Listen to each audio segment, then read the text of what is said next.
Undang-Undang Dasar Negara Republik Indonesia tahun 1945 menyatakan bahwa kekuasaan kehakiman dilakukan oleh sebuah Mahkamah Agung dan lain-lain badan kehakiman menurut undang-undang.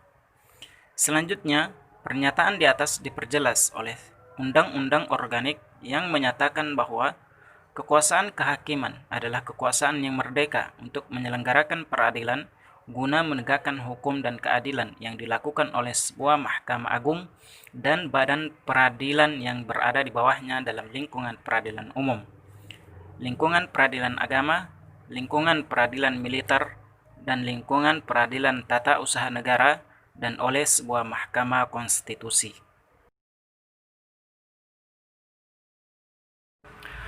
Mengingat Mahkamah Agung adalah pengadilan negara tertinggi dari semua lingkungan peradilan yang berada di bawahnya, maka secara hierarkis Mahkamah Agung melakukan pengawasan tertinggi terhadap pengadilan yang berada di bawahnya.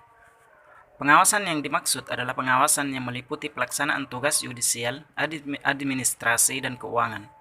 Pengawasan tersebut merupakan pengawasan internal, sebab dalam konteks ketatanegaraan masa kini, Mahkamah Agung bukan satu-satunya lembaga yang melakukan pengawasan, karena pengawasan eksternal yang dilakukan oleh Komisi Yudisial. Pengawasan eksternal yang menjadi kewenangan Komisi Yudisial adalah pengawasan perilaku hakim, termasuk Hakim Agung. Selanjutnya, kewenangan Komisi Yudisial adalah mengusulkan pengangkatan Hakim Agung di samping kewenangan lain dalam rangka menjaga dan menegakkan kehormatan, keluhuran martabat, serta perilaku hakim. A. Batasan dan pengertian. Ketika hendak membahas tentang optimalisasi peran Hakim Agung, agar tidak bias, penulis perlu menyampaikan terlebih dahulu berbagai istilah yang terkait dengan judul tulisan sebagai penelitian singkat ini. Secara tata bahasa, istilah optimalisasi berasal dari kata optimal yang berarti terbaik, tertinggi. Optimalisasi adalah suatu proses meninggikan atau meningkatkan. Istilah optimalisasi sebagai serangkaian proses yang dilakukan secara sistematis yang bertujuan untuk meningkatkan volume dan kualitas.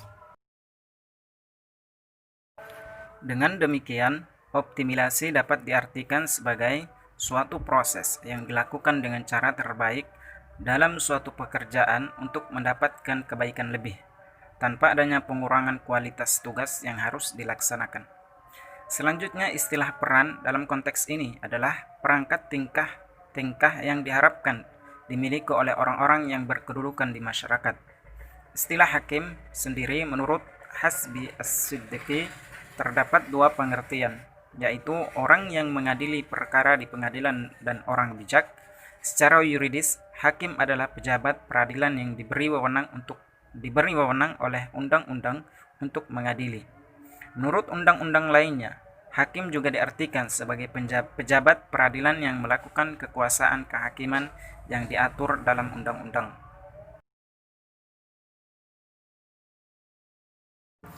Undang-Undang Mahkamah Agung sendiri mengartikan Hakim Agung sebagai hakim anggota Mahkamah Agung. Sedangkan arti lain dari Hakim Agung adalah pimpinan dan hakim anggota pada Mahkamah Agung Republik Indonesia.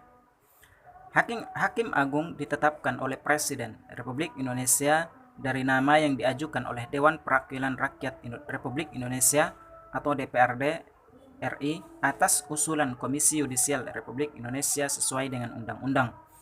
Usia pensiun Hakim Agung adalah 70 tahun. Dan pada Mahkamah Agung, jumlah Hakim Agung paling banyak 60 orang. Pengisian jabatan Hakim Agung dapat berasal dari hakim karir dan hakim non-karir.